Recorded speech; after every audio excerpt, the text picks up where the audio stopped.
বিগত 2-3 মাস ধরে ভীষণ রকমভাবে অপমানিত হচ্ছে।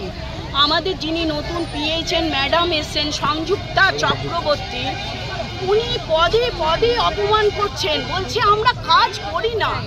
যদি আমরা কাজ না করে থাকি তাহলে এনইউএইচএম যে রিপোর্টটা পাঠাচ্ছে তাহলে সেটাতে নিশ্চয়ই জল মেশানো থাকছে।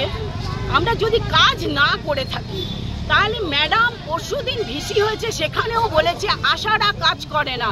এখানে বলে রাখা দরকার আমরা আশা নই, আমরা আশা হতে পারিনি, স্বাস্থ্য ভবন আমাদের নেয়নি, আমরা এনইউএইচএম এর নই, আমরা সুডার আন্ডারেই আছি, আমাদের ডেজিগনেশন এখনো এইচএসডব্লিউই আছে।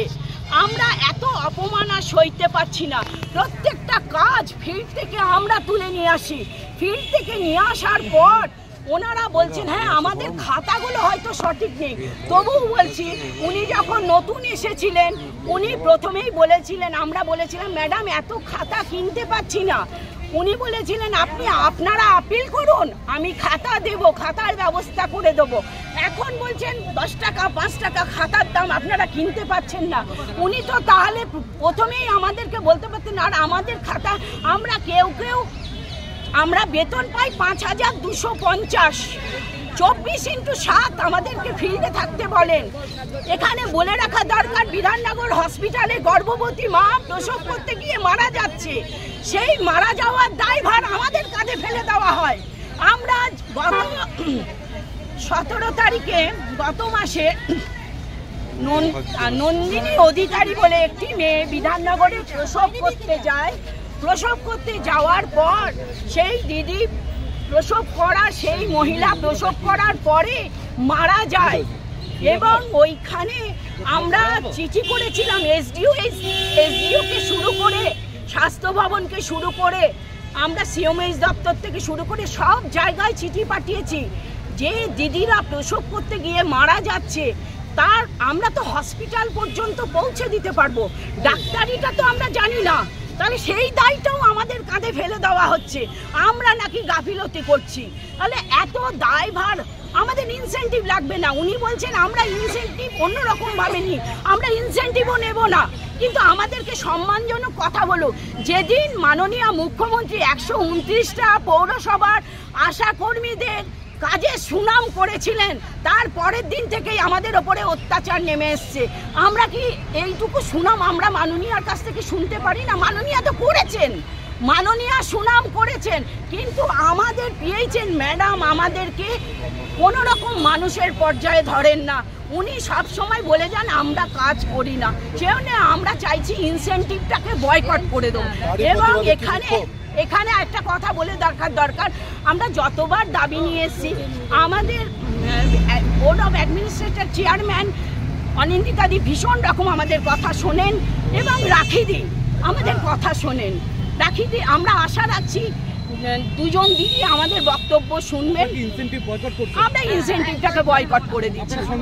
হ্যাঁ, আমরা সম্মানটা আগে দিই, সম্মান দেবে না তাই কারণে কি বিক্ষোভ আজকে?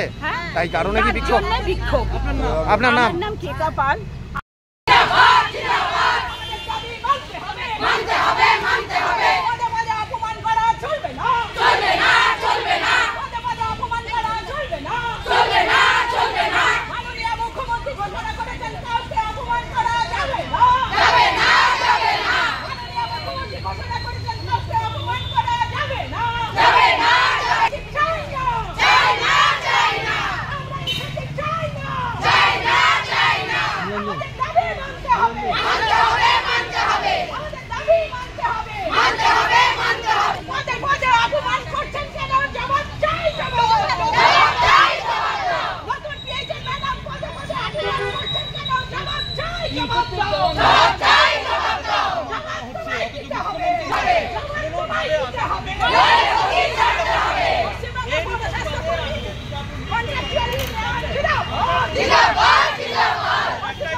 আমরা ইনসেন্টিভটা নিতে চাই না, যে ইনসেন্টিভে আমাদের এত অপমান সেটা আমরা চাই না।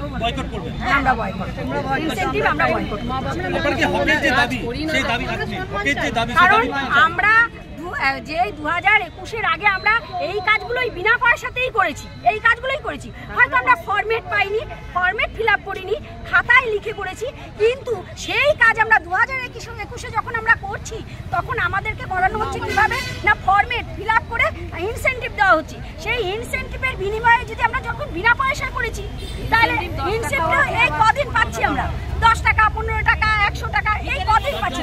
তার আগে তো আমরা বিনা পয়সায় এই কাজগুলো করেছি, পয়সা নিয়ে তো করিনি।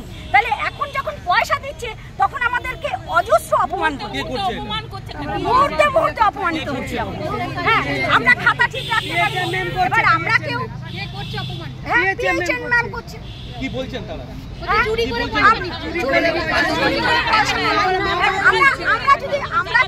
আমাদেরকে যে লেভেল থেকে যেভাবে আনা হয়েছে আমাদের কাজটা বারবার আমরা সব জায়গায় এভাবে অপমানিত আমরা হতে চাই। হ্যাঁ, আমার নাম সরকার।